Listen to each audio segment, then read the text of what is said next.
Are we in our text? Chapter 12. Chapter 12, and I think Janaka is speaking in this one. Yep. How to abide in the self. Janaka uvacha kaya kritya saha purvam tato bhagvista rasaha atha chinta tasmat evamevaham stitaha. Janaka said, I became intolerant first of physical action, then of extensive speech, and then of thought. Thus do I, therefore, abide in myself. So here Janaka is relating his journey of renunciation.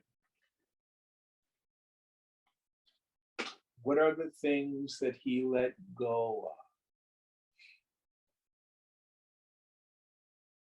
And remember, we want to talk about samsara, talk about ignorance, talk about the world, talk about the mind. Reduces itself to three thoughts. Jiva bhavana, which is the root of it. I think I'm a person. The feeling or the thought that I'm a person. Most specifically, I think I'm my body. With that arises a goal.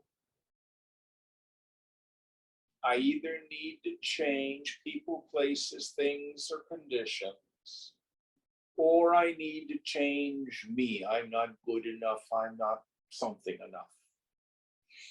And the third element is kartavya, obligatory action, literally, meaning the struggle toward the goal. I'll be happy when I need. Gotta have that in order to be happy. That's all there is to the whole problem. Those three ideas. So in the beginning, Janaka approaches that third one. So read off the first idea again. I became intolerant first of physical action. Yes. So does that mean I just sit alone and do nothing? No. Act in the world according to your prarabdha, the force of your own nature, according to your duty in life, your swadharma. But give up the idea that some activity is going to fix it.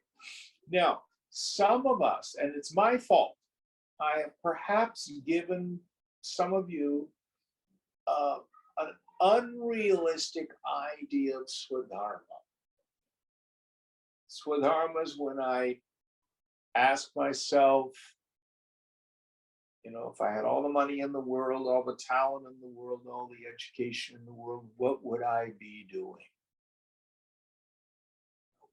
Follow my bliss. What is my calling, my vocation? And I hope that I haven't given you the idea that if I find out, then I'll be happy. That's not right. It makes life a bit easier to do your yoga because you're not struggling against your self-nature. You think a job or a career is what's going to make you happy. You're just as deluded as anybody else. Any thoughts on this?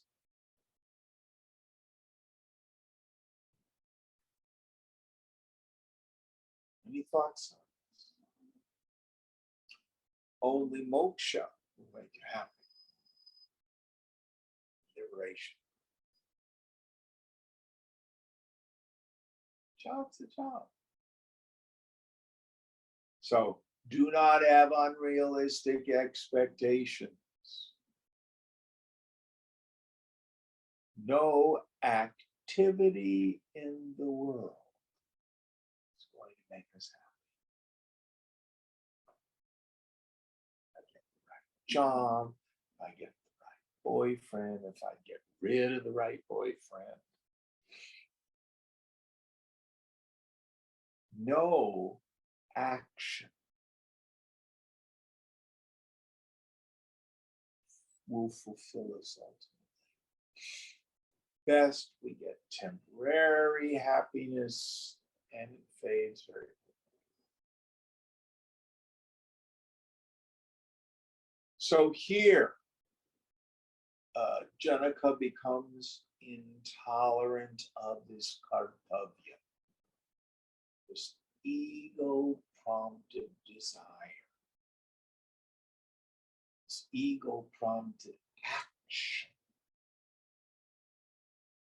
Doesn't mean we don't act. I was talking with someone who said, oh, I've kind of given up bathing and stuff like that. It's just unnecessary care of the body. No, bathe every day out of compassion for the rest of us, for God's sake.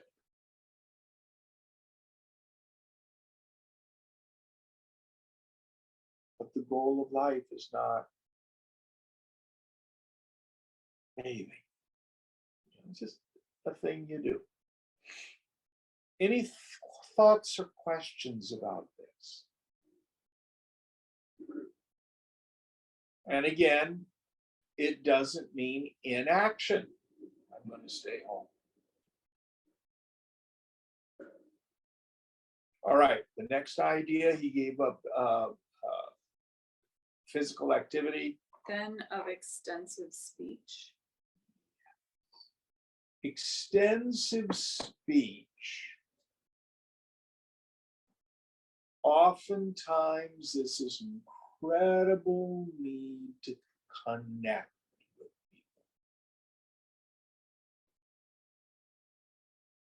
people. Lokavasana. The other piece of extensive speech is oftentimes one of ego's inherent strategies is it tries to make itself important. How do I do that? Well, I'm just a little bit better, a little bit smarter than the next person. Or I'm just a little bit worse, or a lot of worse than other people. I have these issues. I have trauma. And then, of course, what do I want to do? Make sure everybody knows about it.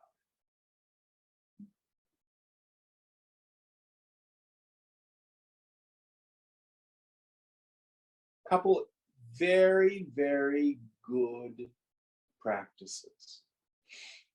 One of my favorites. Can you go for a week without offering your opinion unless somebody asks for it?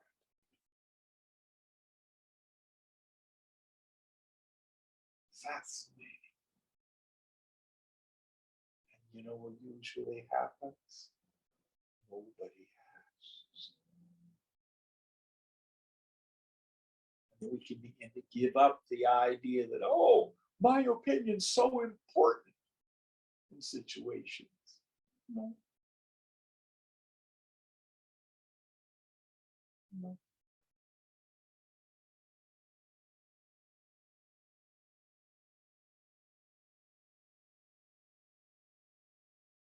So the yogi becomes far more a listener than a inventor, dumping their stuff on other people with excessive speech. Any thoughts about this? Many of us may take on the practice of mauna. Who can tell me what mauna is? quietude. Go ahead, say it louder. Silence or quietude. Yes. So you may take a day of the week, maybe on your day off from work, and just give yourself the practice. From the time I get up to the time I have lunch, I'm going to practice mauna. It's going to be quiet. Those of you who've taken the Vipassana retreats, when you're not meditating, in meals, do they require to be silent at meals? Yes. Yeah. And what's the payoff? What do you get out of that? No stimulation. External stimulation. And the internal chatter, all the things you think are important, you've got to tell people about, starts to dial down.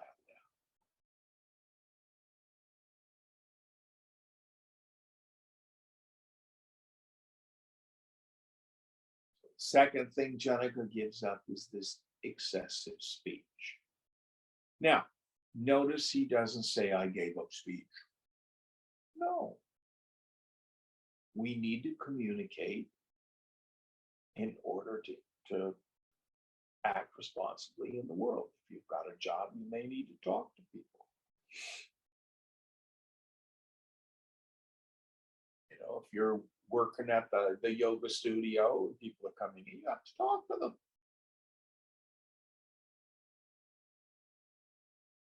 And I would put the second way of doing this, limiting screen time. The young people, always on the damn phone.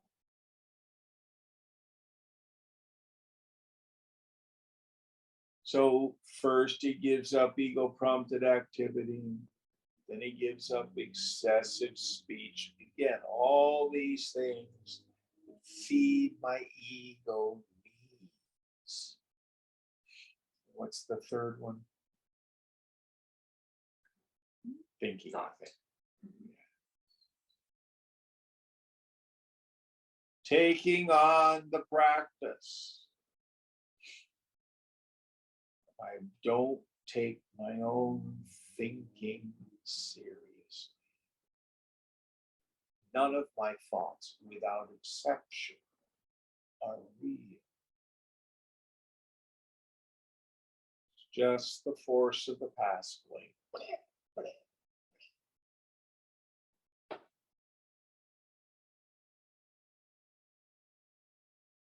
We don't take them seriously, we don't take them as real, again, they die on them. What's left is an enormous amount of quiet space.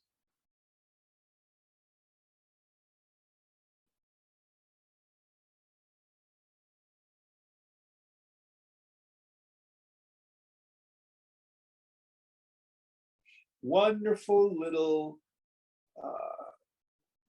quick reminder of some effective sadhana. Any thoughts on this? Next verse.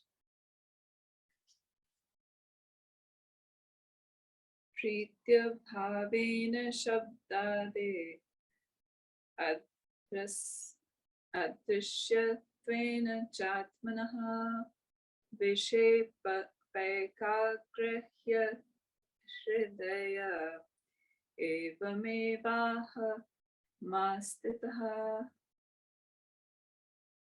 Having no satisfaction, attachment in sound and the other sense objects, and the self being no object of perception, I have my mind freed from distractions and rendered single-pointed. Thus do I, therefore, abide in myself. So he has seen the fundamental unreality of the phenomenal world. And take it seriously. Just lets the sensory data pass through.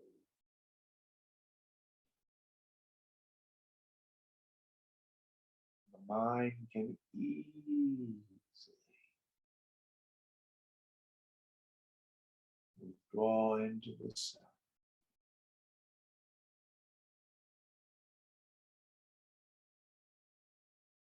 As I've said frequently, whenever we have lists of things in scripture, usually the first idea presented is the most important, as the totality of the teaching. And in Bhagavad Gita, 2nd chapter, verse 54, Arjuna says, how does the man of knowledge walk? How does he talk? How does he sit? Essentially, what are the marks of the person of steady wisdom? In the 55th verse, Krishna summarizes all of yoga. When a person casts off all the desires of the mind, doesn't believe them, doesn't get involved with them, and is satisfied in the self by self.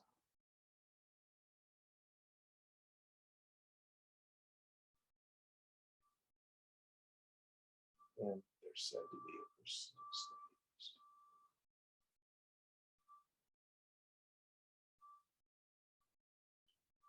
So Swami Tejomai Nanda used to call the 3 R's, not reading, writing, and arithmetic. Renounce, realize,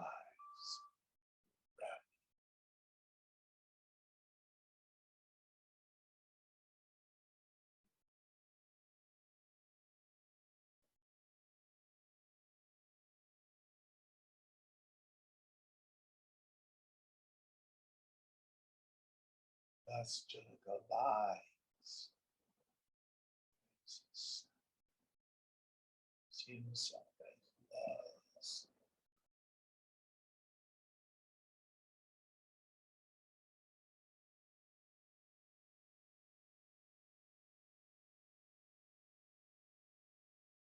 Any thoughts on this? Good. Next verse. Samadhyasadi vikshito vyavahara samadhaye evam vilokya niyam ne evameva mastitaha. An effort has to be made for samadhi, for concentration, only when there is distraction of the mind due to one's own superimpositions. Seeing this to be the rule, thus do I, therefore, abide in myself. So, the effort, the practice of samadhi is only necessary when, at times, when the mind extroverts, still taking people, places, things, and situations as real. When I still have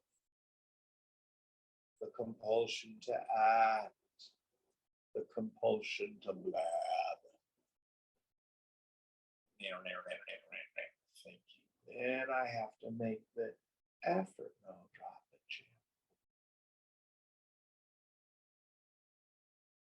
But if I've given that stuff up, then the mind easily stays home.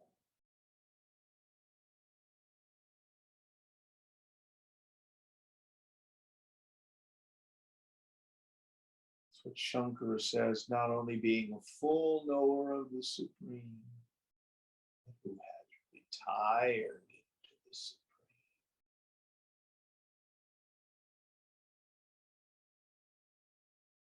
Is not afflicted by desire.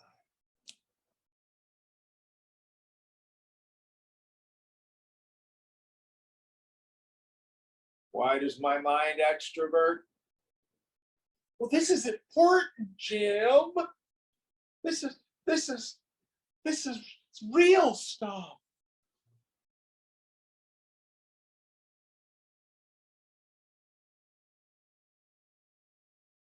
Sarvamaya. Sarvamaya. All this is Maya. All this is this.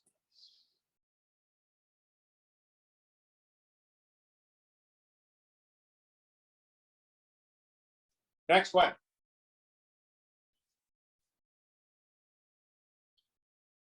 Heyo padeya viraha devam harsha vishadayo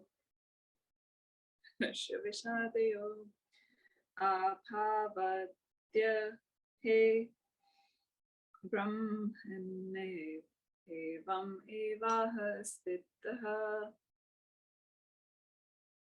Finding nothing as acceptable and nothing as rejectable, and having neither joy nor sorrow, O Brahman, thus do I therefore now abide in myself. Yes.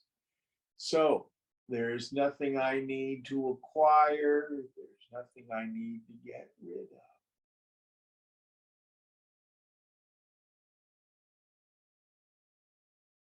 Then the vyavahara, the transactions, just take place.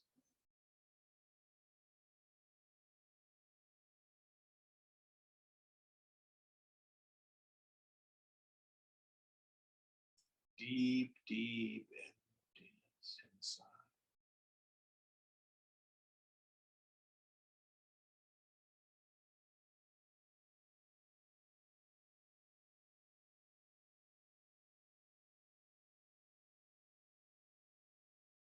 Next one.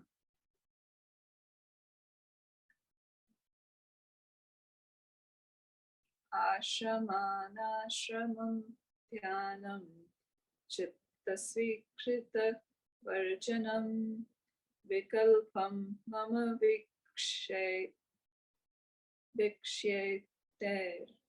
evamevaham mastitaha.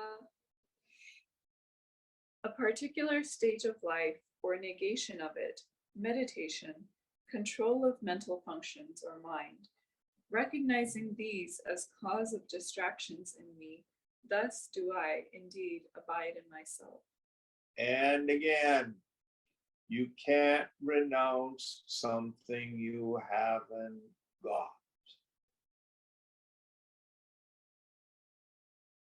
I've started on the second chapter of Yoga Sutra.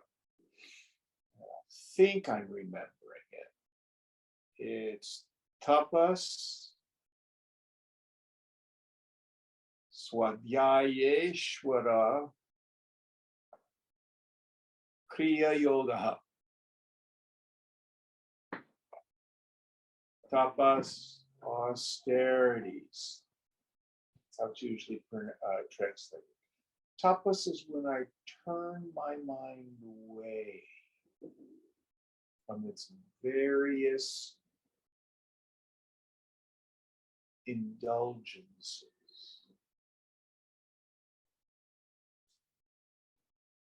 Redirect it in more auspicious directions. Generates heat. Tapas literally means heat. Swadhyaya has two meanings. One meaning is our own study of scripture, but it also means becoming aware of our own issues, our kleshas, our afflictions, our doshas, our defects. Doing the work to do it. I missed one. Ishvara Pranidhana. That's it there. Total surrender to the care of God. Now, this is important stuff that we need to do.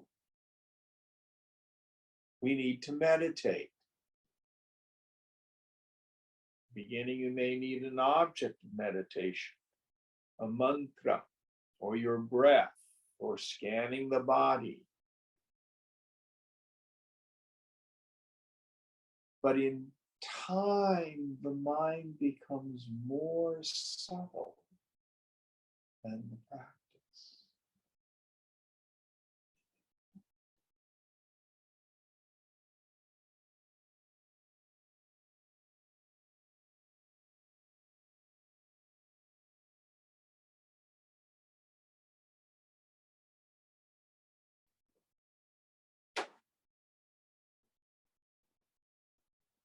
Should I meditate an hour every day?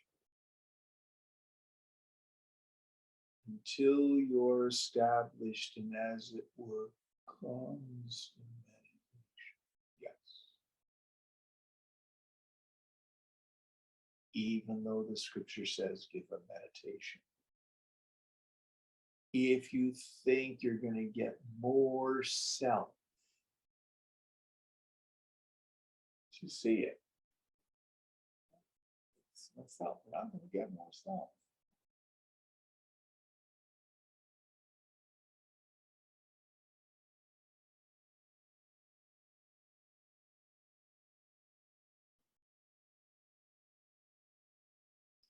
If you're intuitively led to sit, moving.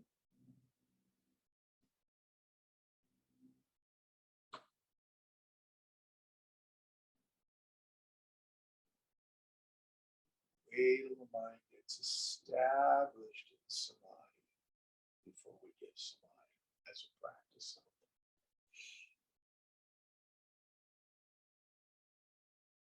Again, Shankara's most famous image is the stick that's used to stir the fire for the funeral pyre of the ego. When the corpse is finally all burnt up, you stir the fire to keep it burning the corpse. And you throw the stick.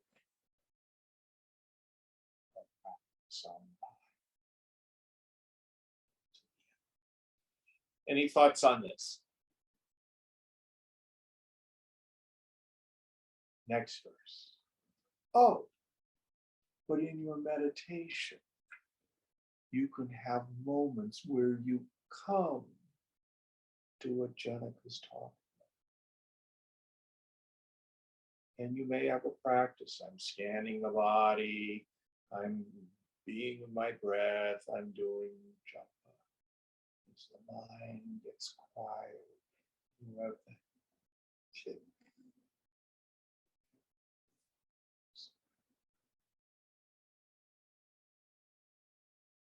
Shut that up.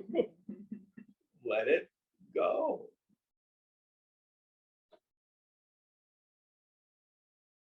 You've become quieter than the practice. Mind starts back to the practice. All right, next one.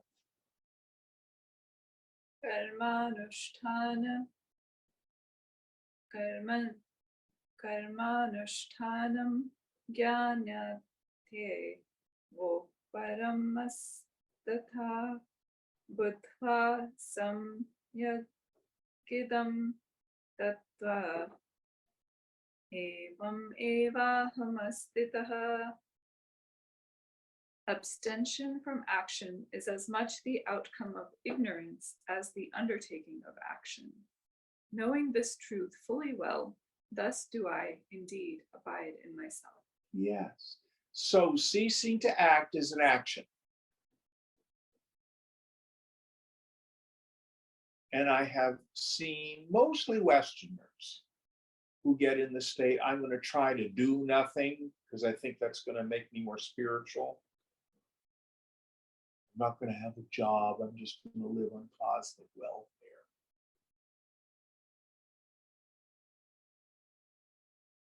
Now,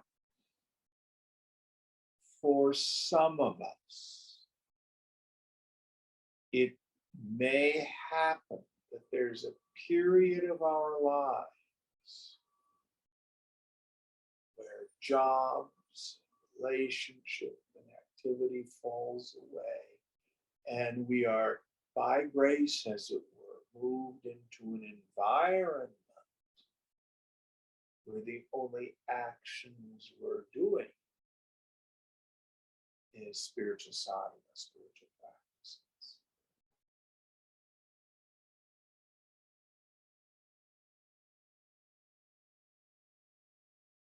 But your life is not going to be more spiritual if you move in with grandma and have her support you.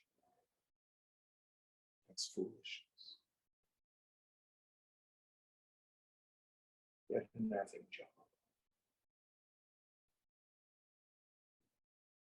So neither action nor the cessation of action has anything to do with it.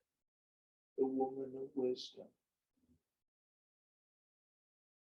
Her self-abidance is independent of activity.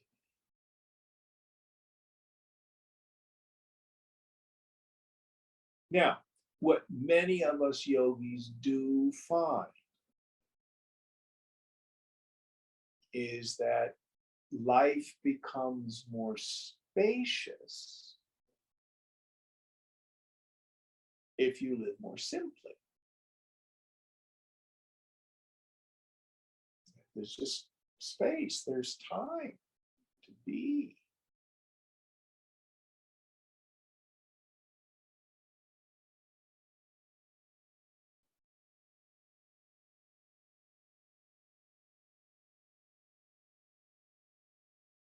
But you'll find that balance for yourself. Remember, if you get a lot of stuff, you got to pay for it. You got to pay for it. You got to work for the money to pay for it.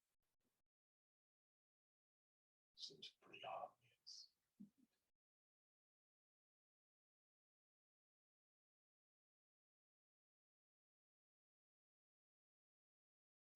There's nothing wrong with having beauty about this.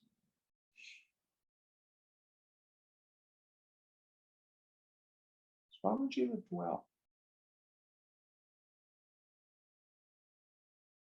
In the ashram in Siddhavati, there was this little, what they call a kutia. His house, basically, wasn't a big house. Had a bedroom, had a living room space, had an office space. There was a room for Shivaram, his servant, kitchen. And underneath in the ground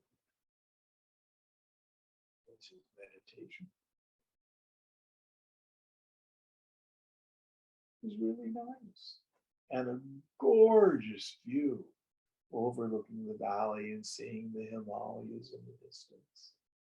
It was simple.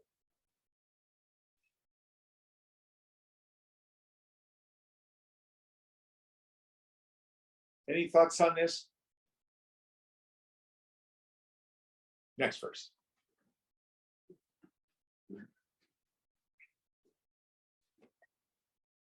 Achintyam chintayamano manopi chintarupam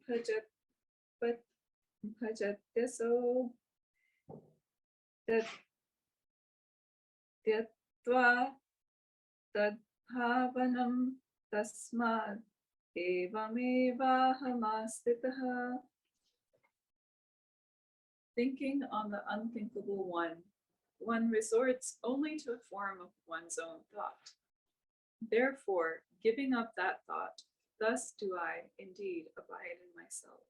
So in the beginning, we have jana akasa, the practice of knowledge.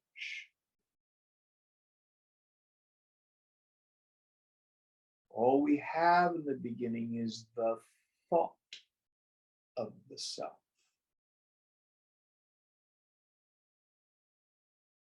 But there's a trap there. I was talking with a student I'm actually working with who's in Indiana. We have not sat together. So he hasn't really had much of a taste yet. So we're making our way through Viveka Chudamani. He's talking about the self. Well, is this what's true about the self, or what is that about the self? And you can just tell from his speech that the self is out there. It's something he's thinking about, as if the self were something other than himself.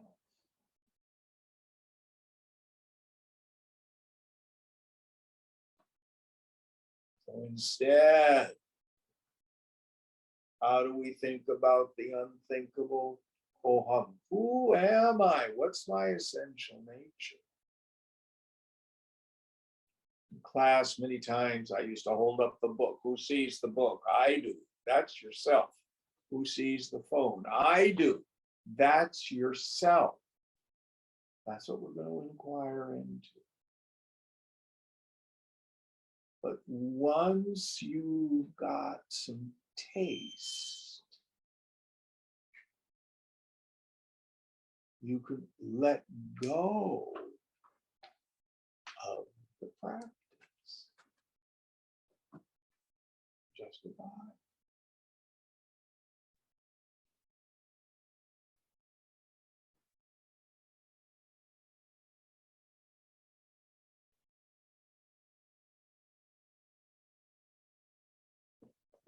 So we use the jana vritti in the beginning.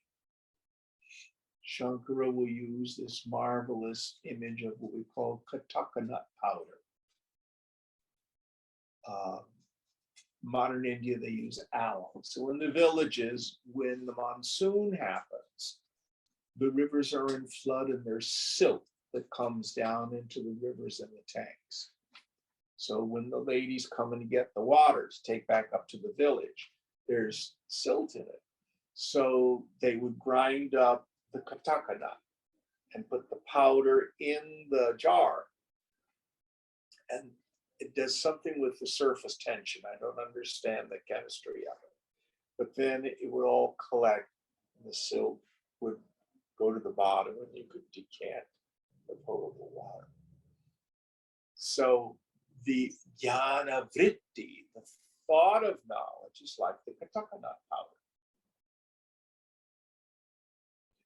Gathers and helps us get rid of all the other thinking. But in the end, let it.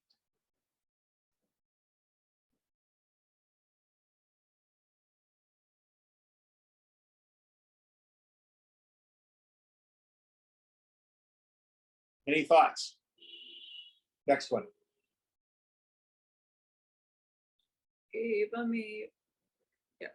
Evameva kritam yena sakritartho bhavedaso evameva swabhavo yaha sakritartho bhavedaso. Blessed is the man who has accomplished this. Blessed is he who thus fulfills himself by his nature divine. Yes. So this is the greatest blessing. It's so simple in the end.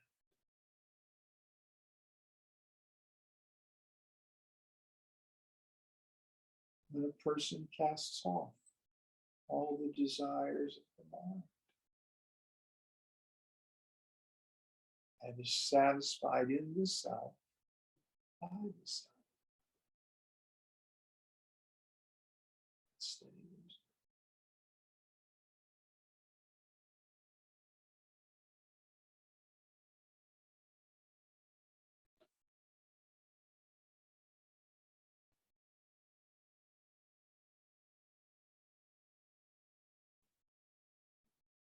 Is that in this chapter? Yes. Now let's see what Ashtavakra says. Chapter 13, the bliss absolute. Oh yeah. Janaka uvacha akinchat chanpavam swasthayam kaupita Tveva api durlabha Tyagadani vihaya smad has hamase yakasukham. Janaka said, the tranquility which is born of the awareness that there is nothing else but the self is rare even for one who wears just a loincloth. Therefore, by giving up the ideas of renunciation and acceptance, I live in true happiness. So this is Janaka continuing. Okay. So read it again, please. I spaced. The tranquility which is born of the awareness that there is nothing else but the self is rare even for one who wears just a loincloth. Therefore, by giving up the ideas of renunciation and acceptance, I live in true happiness. So there are yogis who, endeavoring to practice this intense renunciation, physically renounce the world.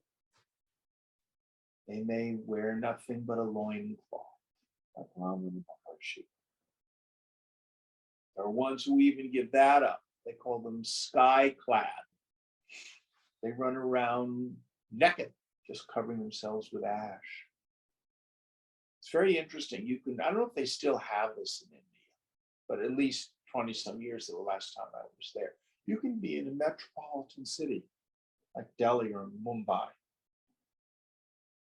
And you see some yogi walking down the sidewalk, stark naked, obviously a sadhu though.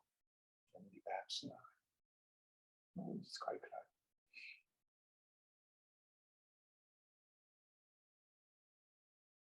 But as long as we take the mind as real,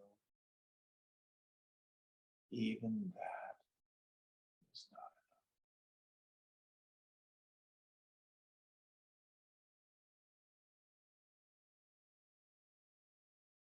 enough. And if you quit believing the lie,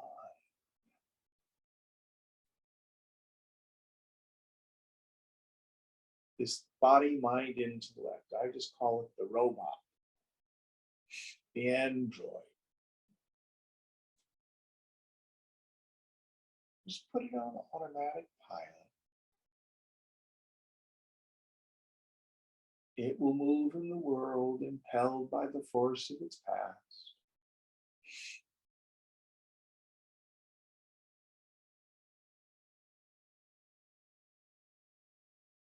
You have no relationship.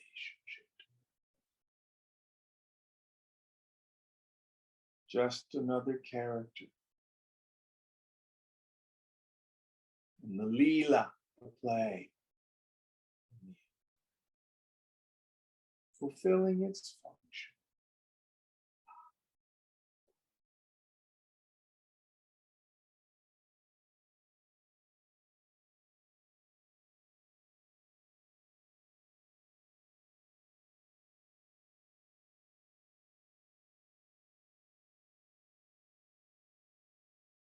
At times, Swamiji seemed almost like a puppet.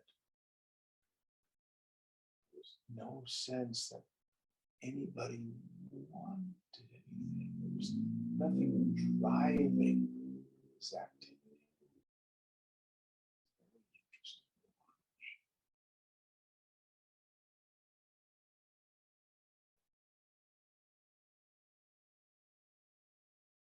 So,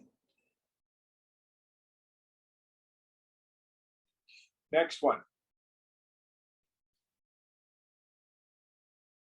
Kutrapi khedaha kayasya jihva kutrapi khidyate manaha kutrapi tatyat tatva purusharthe sthita sukham. There is weariness of the body here, fatigue of the tongue there, and distress of the mind elsewhere. Having renounced this in life's goal, I live in true happiness. Yeah.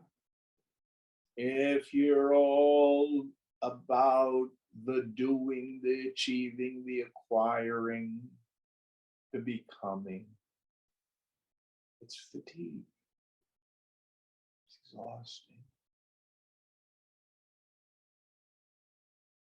Endless speech.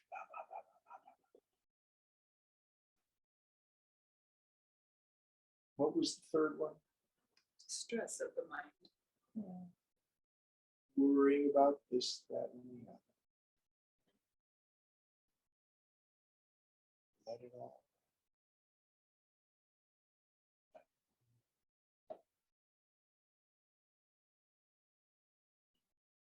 Become the supreme idler.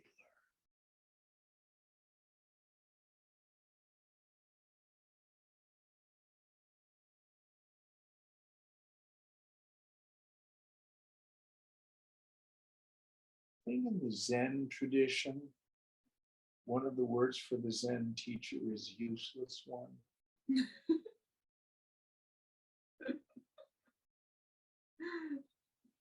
Become a useless one.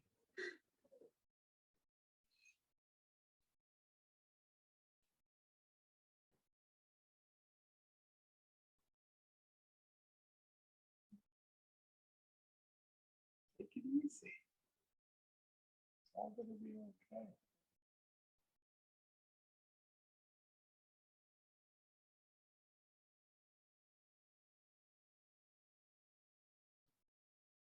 Next one. Kritam kimapi neva syaditi sat chintaya tattvataha yada yat kartumayati tat kritva se yatha sukham. Understanding fully that nothing whatsoever is really done by the self, I do whatever presents itself to be done, and so I live in true happiness. So what is the agent? Guna and karma. The force of the past and the qualities of mind. I do nothing. Just watching.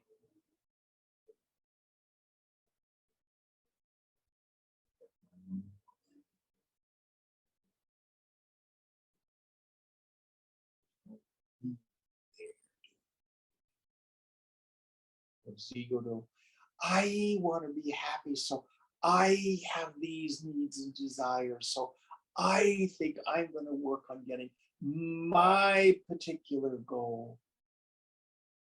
That's natural. Just like a dog. No more.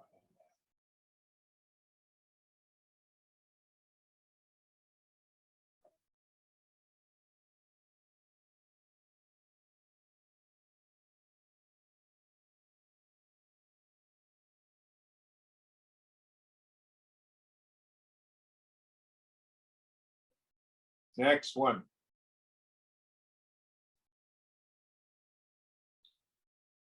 Karmanesh karma ya nirbandh bhavade hasta yoginaha sanyoga yoga viraha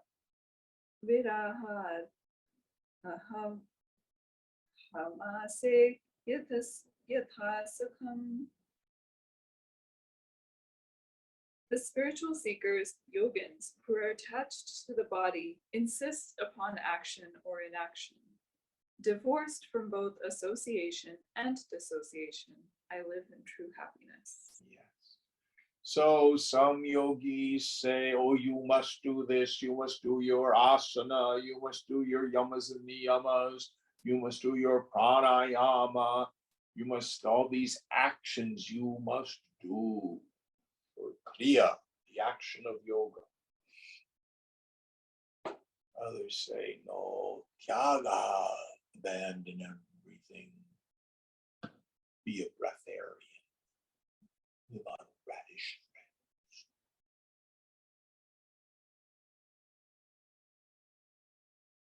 Jana is saying, that's not the point. Again, we have to understand the distinction between preparatory practices and deep abidance in the self. Why do we do preparatory practices? In order to obtain, acquire a sattvic mind. A sattvic mind is essential for successful self-inquiry.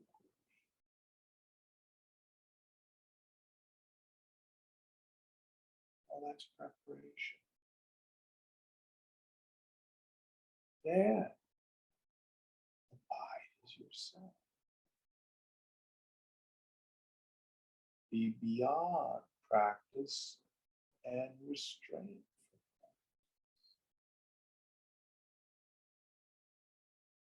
Let the body do as it will. Getting its allotted dose of successes and failures, praise and censure.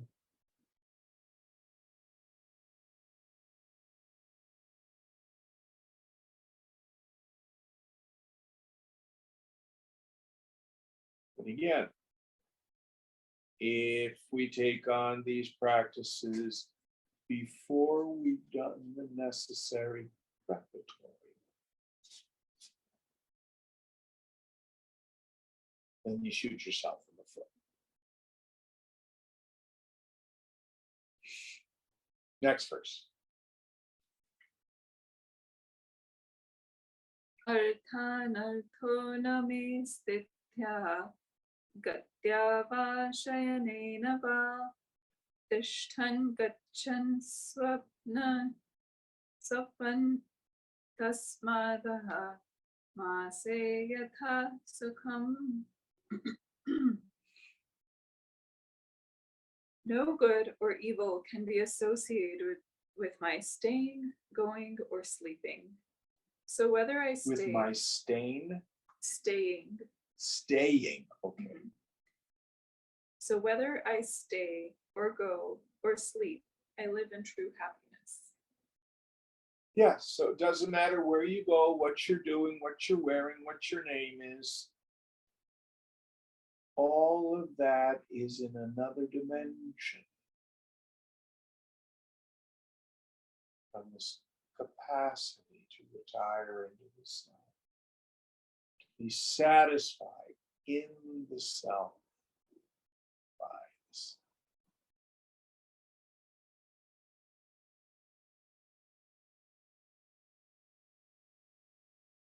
Any thoughts? Next one. Swapto nasti me hani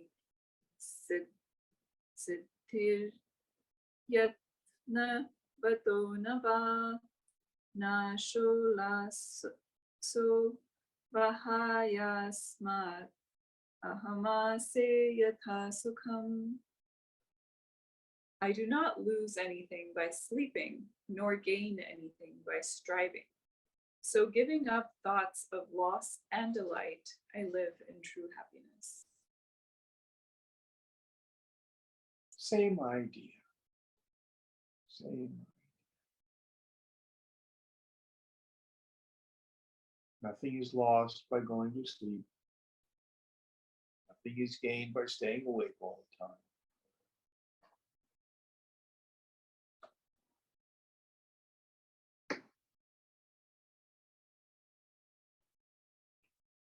This reveling in the self is in another dimension than what our particular activity is.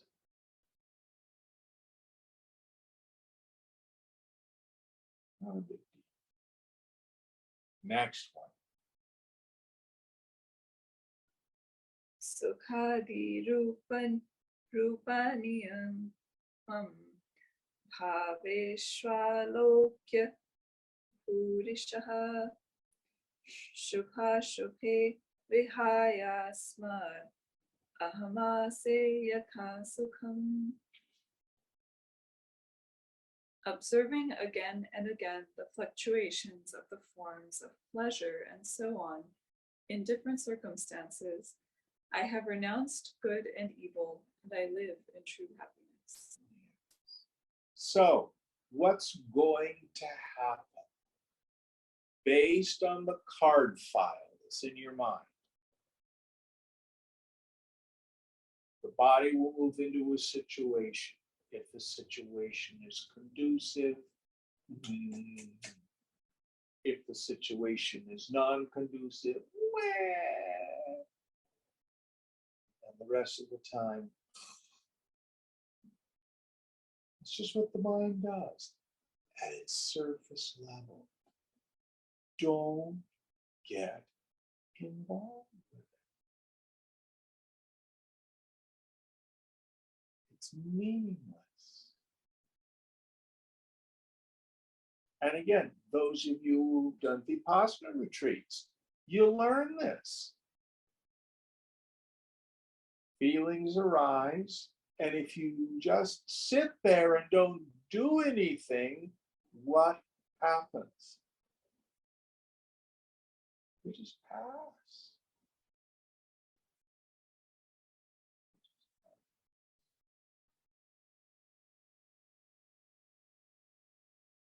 And in time, there's a deep peace that happens. It's independent of the world.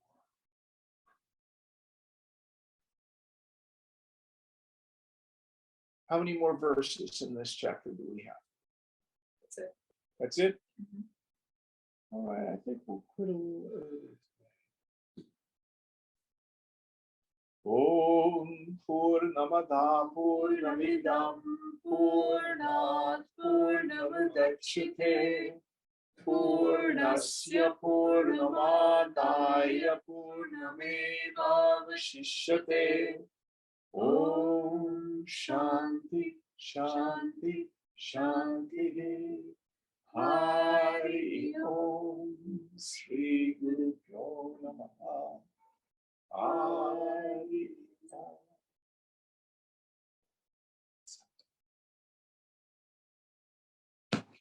Thank you all.